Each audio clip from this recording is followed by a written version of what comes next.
I don't know what happened this week, but the mainstream media all of a sudden seems to have discovered that Bernie, and that he, in the wake of all that's going on with Biden, I assume that Bernie may have to be addressed as the front runner. They may not be able to keep Biden in polls very much longer, given what his particular meltdown. So not just CNN's Jake Tapper, who said without question Bernie Sanders is the front runner among declared Democratic candidates.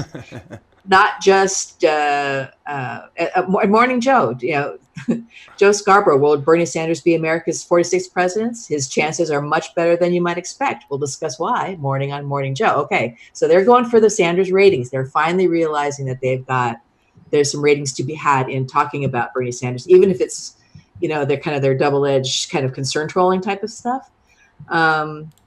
But then yesterday morning, Joe Scarborough, again on Morning Joe, says the media is overlooking the clear Democratic frontrunner. And he's like, they're doing this and they're doing that. And I was like, I love how he's saying they are doing this when he's one of them. That doing this. No. Then you have Casey Hunt, who is one of the hosts that appears frequently on MSNBC. The last time I saw her was getting completely slayed by Tulsi Gabbard when Tulsi was interviewed, because they were all doing their Assad apologist stuff, and at one point Casey looks at Tulsi and says, well, aren't we playing into exactly what Assad wants? And Tulsi just looks at her and says, what does Assad want? And I think I might have even mentioned this last week because this impressed me. But now Casey Hunt says anyone who doesn't treat Bernie Sanders becoming the Democratic nominee as a realistic and even likely possibility is making a big mistake and failed to learn from mistakes made in 2016. And then a big article in the LA Times, Bernie Sanders' immense fundraising haul reflects a resilient movement. Now, all of this is in the wake of finding out how much Bernie made, which is $18.2 million in 6 weeks, which is incredible and probably a record. So all of these things happened within a day. This all came out at the same time. So it's, I smell on one hand, I smell a bit of a trap. On the other hand, I'm thinking that the movement is getting too big for them to ignore and not appear completely ridiculous to a majority of their viewers. I think they're just going to play it. Oh, wow. I smell a little bit of Trapper. Mm-hmm. Yeah.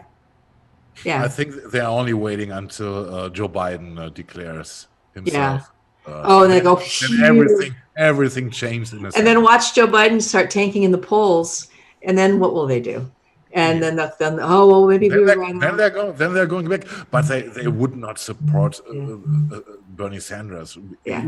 He would hurt them. Yeah. Never ever. Yeah. But if ratings is what they want, they are going to be sitting there just not talking about anything if they can't talk about Bernie Sanders, which they do. They will talk about anything except the latest gossip. What are the Kardashians doing? I don't know.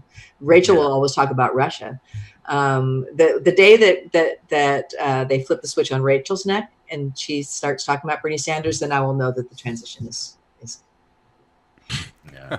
It's interesting that they're coaching all of it as a threat. They're not saying it, he's pulling ahead. Great. Yeah. It's like, oh my God, just be careful. This guy is is a real danger. And they consider him as they're seeing him just as objectionable as Trump. Right. It's ridiculous. I mean, if you read the headlines between the lines, it is, oh God, Yes. Right. This is not said. Yeah, Jake Tapper out between the lines, right? Jake Tapper looks like he is choking on his own saliva when he talks about this. It's like he's like, we can't deny it. And it's like, you're right, you can't.